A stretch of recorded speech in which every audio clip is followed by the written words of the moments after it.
Welcome to great Kirikalan magic show.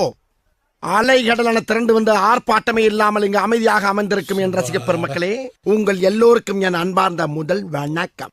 நாளைய தினம் அவர் முதலமைச்சராக பதவியேற்கிறார். இது நம்ம லிஸ்ட்லயே இல்லையே. அடேங்கப்பா.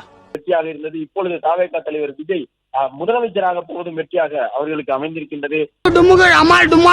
தமிழக வெற்றி கழக தலைவர் விஜய் ஆளுநர் அருளைக்கரை சந்தித்து மீண்டும் ஒரு பொன்னாடை போர்த்தி இருக்கின்றார். இது மூன்றாவது பொன்னாடையாக இருக்கும். தம்பி காமெடி வேண்டாம். இந்த முறை தமிழ்நாட்டினுடைய முதலமைச்சராக தனக்கு பதவி பிரமாணம் செய்து வைக்க வேண்டும் என்கின்ற அந்த முடிவோடு ஓவரா பேசுறான தவிர பாம்ப வெளியே வர மாட்டேங்கிறானே. நாளை நடைபெறப் போகின்ற அந்த பதவியேற்பு விழாவில் பங்கேற்க கூடும் என்று எதிர்பார்க்கப்படுகிறது. சந்தோஷமா இருக்கும். எப்படி இருக்கும்? அதனை அடுத்து காங்கிரஸ் 5 சட்டமன்ற உறுப்பினர்கள் கொண்ட காங்கிரஸ் ஆதரவு தெரிவித்தது. சபாஸ் மாமா ஆனால் நிபந்தனையோடு ஆதரவு தெரிவித்தது. அதன் பிறகு மீண்டும் அவர் தமிழக வெற்றி கழக தலைவர் விஜய் இடதுசாரி கட்சிகள் மற்றும் விடுதலை சிறுத்தைகள் கட்சியிடம் ஆதரவு அளிப்பதற்காக அவர் கடிதம் வாயிலாக கோரியிருந்தார். ஆனால்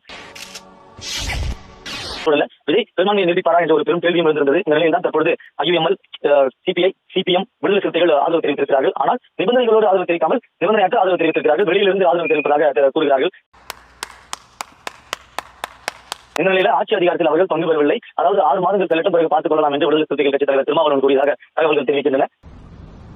சிறப்பான ஆள்நி.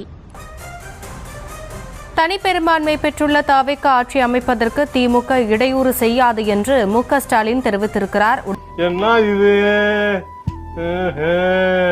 தலைவர் ஸ்டாலின் அவர்கள் ஒரு நேர்காணலில் தற்போது இருக்கக்கூடிய சூழலில் இன்னொரு தேர்தலை தமிழ்நாடு தாங்குவதற்கு நாங்கள் அதற்கான ஒத்துழைப்பை தரமாட்டோம் என்றும், தமிழக வெற்றி கழகம் ஆட்சி அமைக்கட்டும், 6 மாதங்களுக்கு பிறகு பார்த்துக் கொள்ளலாம்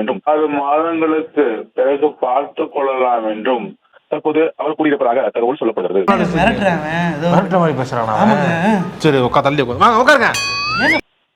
தமிழகத்தில் நடந்து முடிந்த சட்டப்பேரவைத் தேர்தலில் யாருக்கும் தனி மெஜாரிட்டி அட்டை கிடைக்காமல் தற்போது 3 கட்சிகளுக்குமே சராசரியாக தமிழக வெற்றி கழகத்துக்கு 108 இடங்களும், அதே போல திமுகவிற்கு தனியாக 53 இடங்களும், நீங்க வருத்தப்படாதீங்க.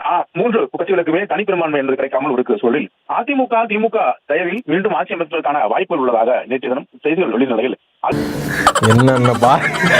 என்னென்ன சொல்றான் பாருங்க.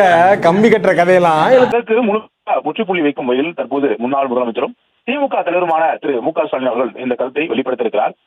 சும்மா போட்டு எதை சொன்னாலும் பயந்து மூலம் தமிழக வெற்றி கழகத்திற்கு இடையூறாக எந்த ஒரு சூழலையும் ஏற்படுத்த மாட்டோம் என்று அவர் கூறுவதன் மூலமாக தற்போது இருக்கக்கூடிய சூழலில் அதிமுக திமுக தயவில் ஆட்சி அமைக்கும் என்று சொல்லப்படுவது முற்றிலுமாக அந்த கருத்து நிராகரிக்கப்படுவதாக சொல்லப்படுகிறது.